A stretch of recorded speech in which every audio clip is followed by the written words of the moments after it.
Salve pessoal, eu sou o Eros, você está no canal Colecionismo Tech. Seja muito bem-vindo.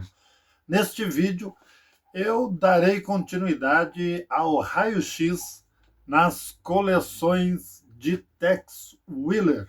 E agora falaremos sobre o Tex Coleção.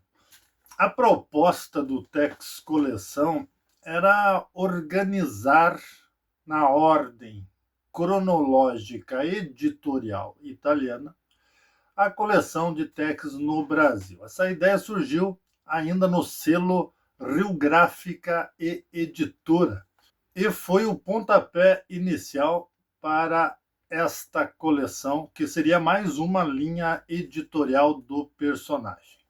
Sem muito alarde, em novembro de 1986, chega às bancas a número 1 do Tex Coleção. Ela vinha com um tratamento especial. Era a primeira vez em Tex que a revista vinha com uma capa cartonada, plastificada, bem diferente do padrão que se achava, por exemplo, a coleção mensal. Mantinha o formatinho e também o miolo em papel jornal, mantendo 96 páginas do miolo. A RGE ela se inspirou numa republicação italiana da coleção regular lá, iniciada um ano antes, em dezembro de 1985, que era a coleção Tutotex. O erro da Rio Gráfica e Editora foi não empregar para a coleção brasileira o mesmo número de páginas da coleção italiana. Isso geraria um efeito bola de neve, pois tendo menos páginas, ao longo das publicações, haveria uma defasagem nos cadernos dos miolos. Consequentemente, isso levaria a prejuízos depois na escolha das capas e uma infinidade de coisas. Então, lamentavelmente, a coleção ela já começou errada nesse sentido.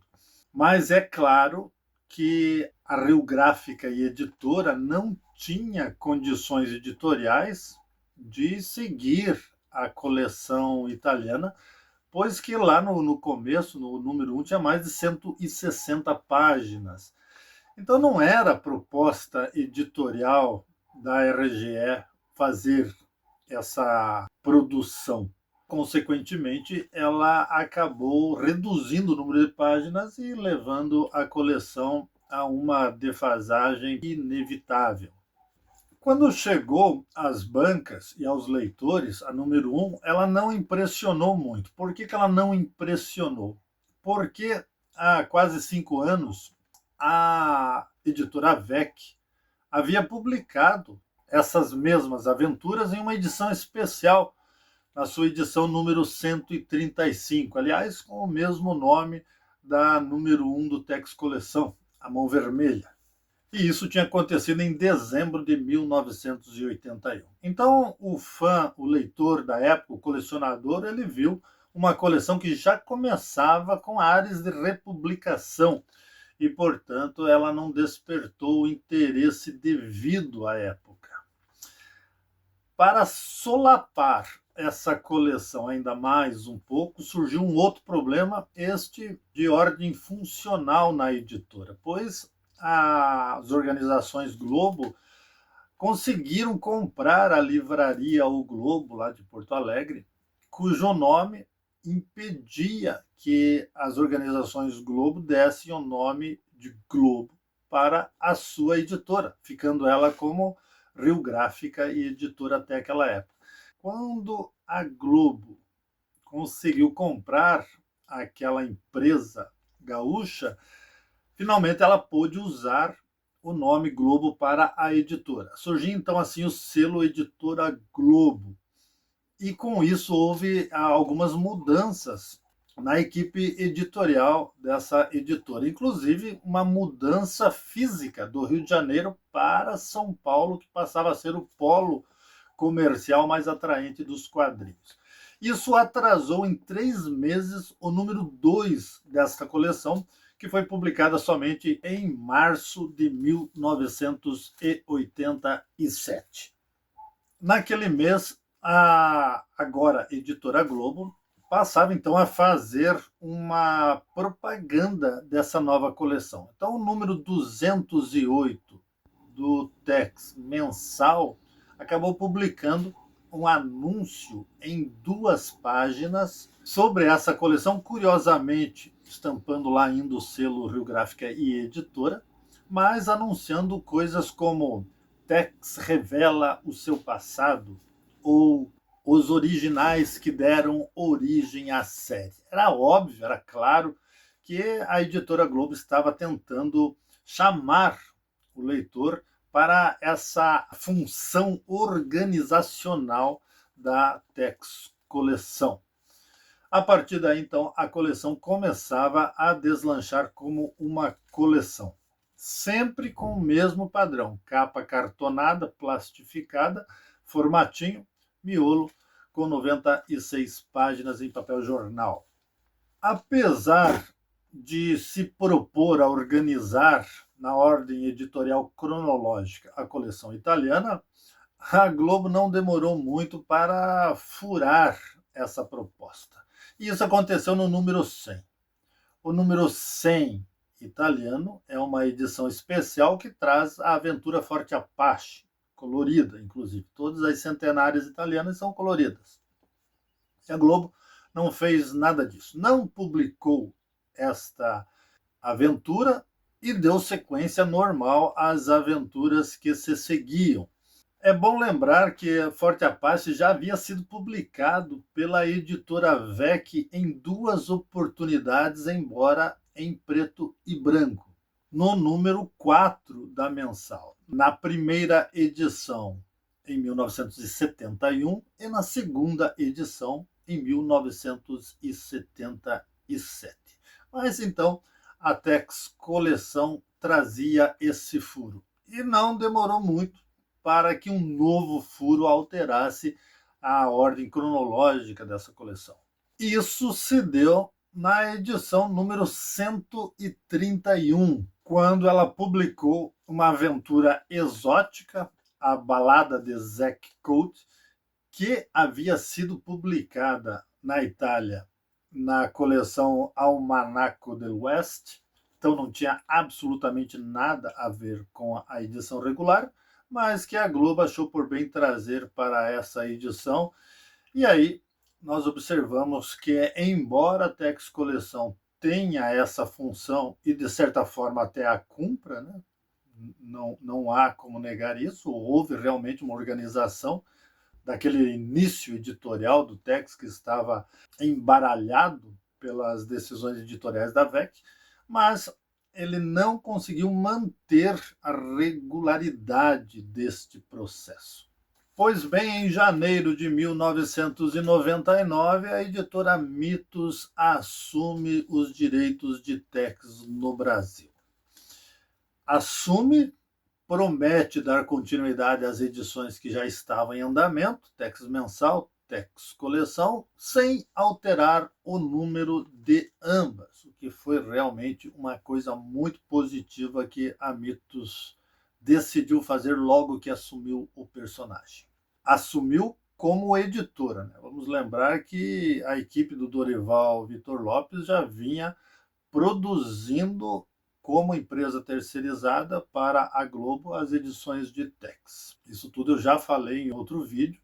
Aí está o card para você acompanhar lá se você não o assistiu. A primeira edição que a Mitos publicou foi a 144, de janeiro de 1999.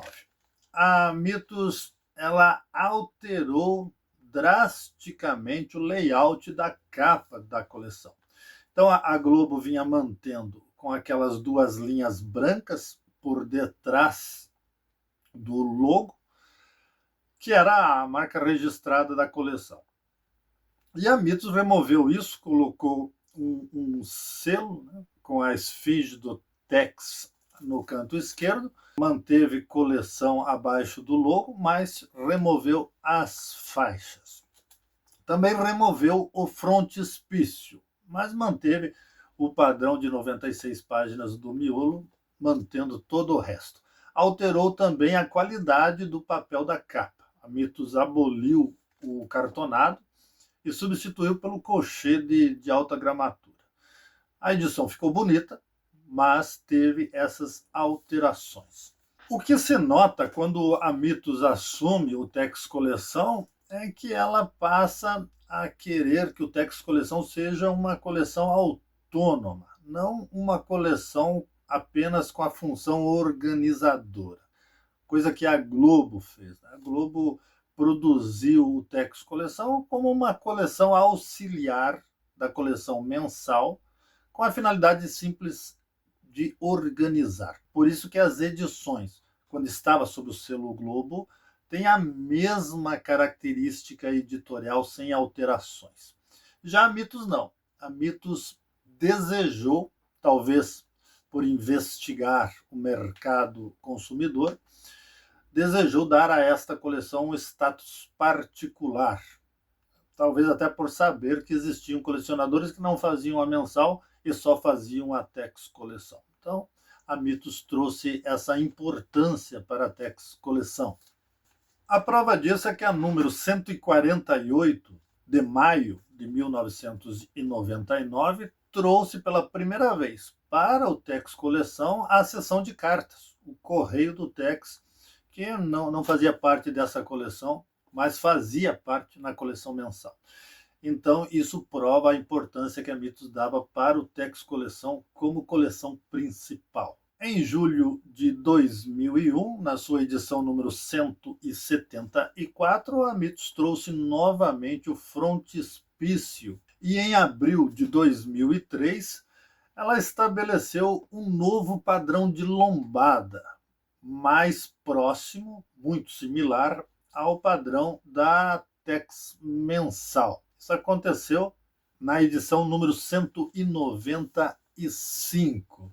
Ela também, nesta edição, de número 195, aumenta o número de páginas. O número de páginas ele vai ter uma oscilação nos próximos números, mas depois vai se estabilizar nos 112 do miolo, que é o padrão italiano, né? São 118 páginas ao todo, incluindo as capas.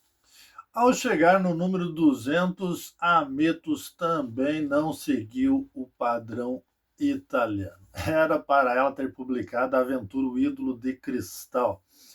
Mas, em vez disso, ela fez uma publicação com mais de 200 páginas, uma edição especial, encartou na própria edição, né, no caderno do miolo, um caderno colorido com as 200 capas, pois a número 100 da Globo não teve nenhum atrativo especial. Então a Mitos agora trazia uma edição mais robusta e com um caderno de capas encartado, mas não publicou O Ídolo de Cristal, passou batido.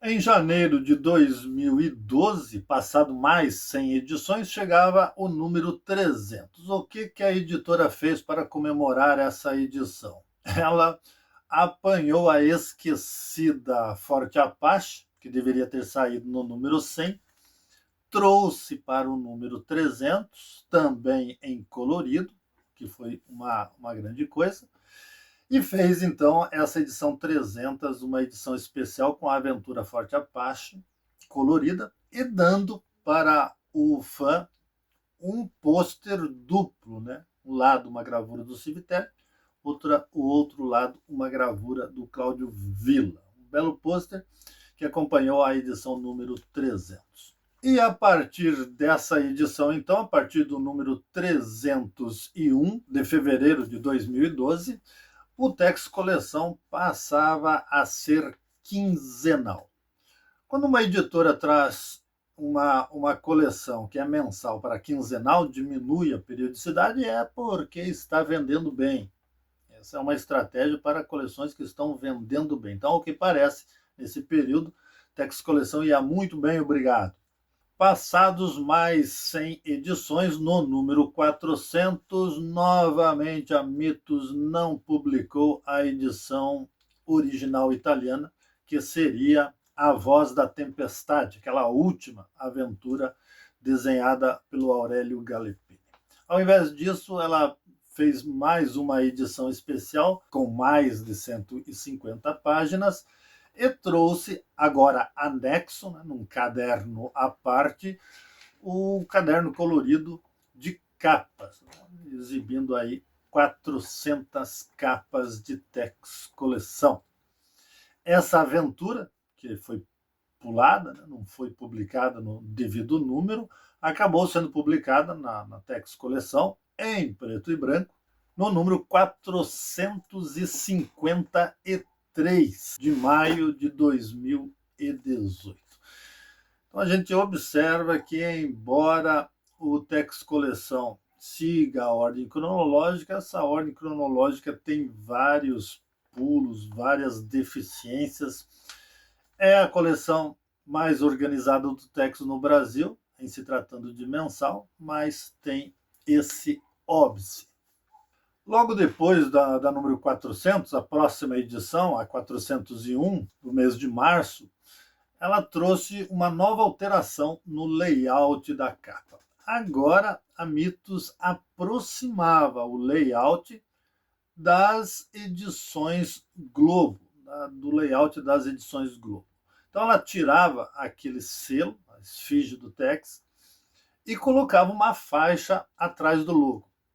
Colocou essa faixa representando uma tira de couro cru, que lembrava muito bem as faixas brancas que a Globo usava, deixou por detrás do logo, imprimiu nessa faixa o Coleção, e o Tex Coleção ficou então com aquele layout mais representativo da sua origem. Ficou realmente um layout muito bonito. A edição número 407 teve uma grande polêmica. Ela foi às bancas com um erro de gráfica bastante sério. As páginas de número 55 a 64 foram depois repetidas, esse caderno de páginas, foram repetidas nas páginas de número 105 a 114, que encerrava a edição. Com essa repetição, gerou um pânico entre os leitores. A editora se desculpou e fez uma coisa digna de nota 10 para uma editora que quer ter idoneidade perante seu público. Ela reimprimiu corretamente, 407, e distribuiu gratuitamente com a edição número 410, no mês de agosto. Então, com isso, o colecionador tem duas 407, uma com defeito e uma sem defeito, e esses dois itens se tornaram uma mosca branca do colecionismo Tex.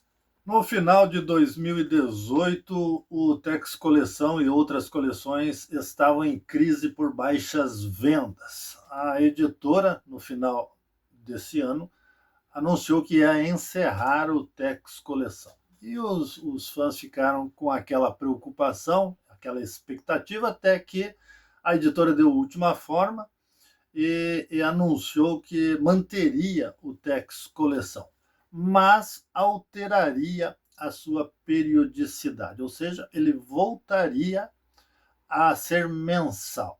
Então comprova aquilo que eu falava antes, tornar uma coleção de mensal para quinzenal indica boas vendas, e o oposto é verdadeiro.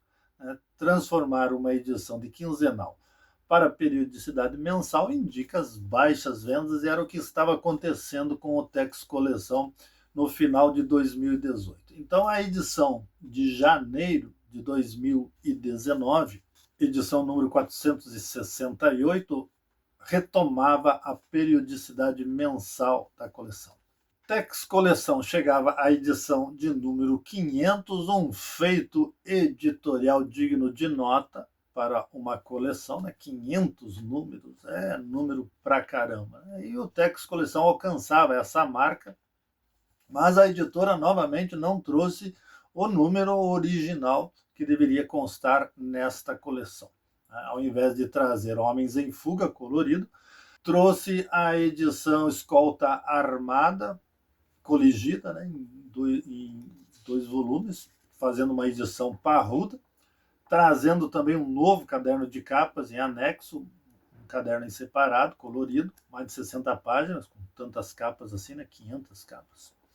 E essa foi o presente do colecionador de Tex Coleção no seu número 500. Essa aventura Escolta Armada saiu originalmente na Itália nos números 447 e 448, para ver que não tinha nada a ver com o número 500.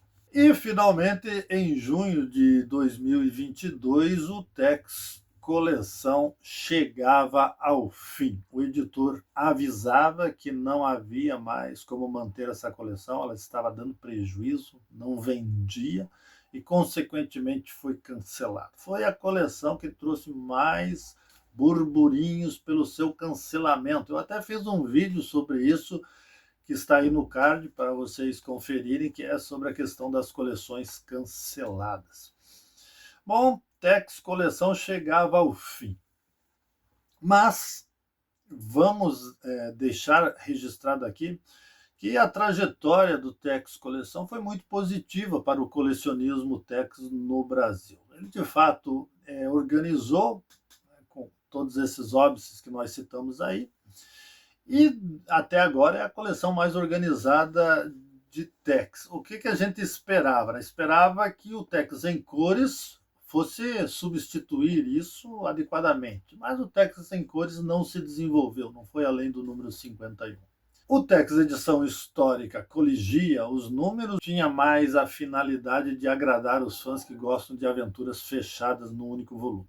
Agora, quem está pegando esta função organizadora e pode vir a ser realmente a coleção mais organizada de Tex no Brasil é a coleção Omnibus, mas eu sempre aviso que republicações têm um pezinho no seu cancelamento, porque depende única e exclusiva do gosto dos fãs, e os fãs tendem a abandonar de cara as republicações e preservar as coleções que têm história inédita quando o dinheiro aperta. Então, a republicação ela sofre sempre esse temor do cancelamento. Mas Tex Omnibus pode ser a coleção que venha de fato organizar a coleção do Ranger no Brasil, se evitar fazer os pulos que Globo e Mitos acabaram fazendo. Agora, para encerrar esse vídeo, eu vou fazer mais uma ressalva.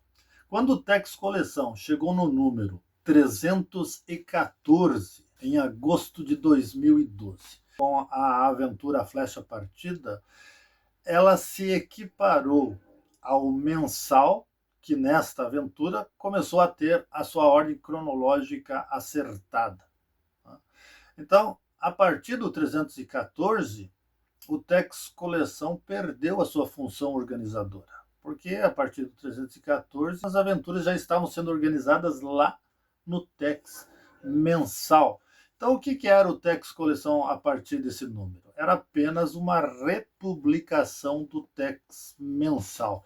Mas, como ele já tinha angariado seus próprios fãs, ele andava com as próprias pernas com os seus colecionadores específicos, e era eles que a Mitos tentava atender com edições especiais, com brindes e tudo mais. Não deu, a coleção foi encerrada, mas está aí essa bela coleção nas prateleiras dos grandes colecionadores de Tex no Brasil. Você é um deles? Deixa comentado aí nos comentários que eu quero saber. Muito obrigado por ficar até aqui. Forte abraço!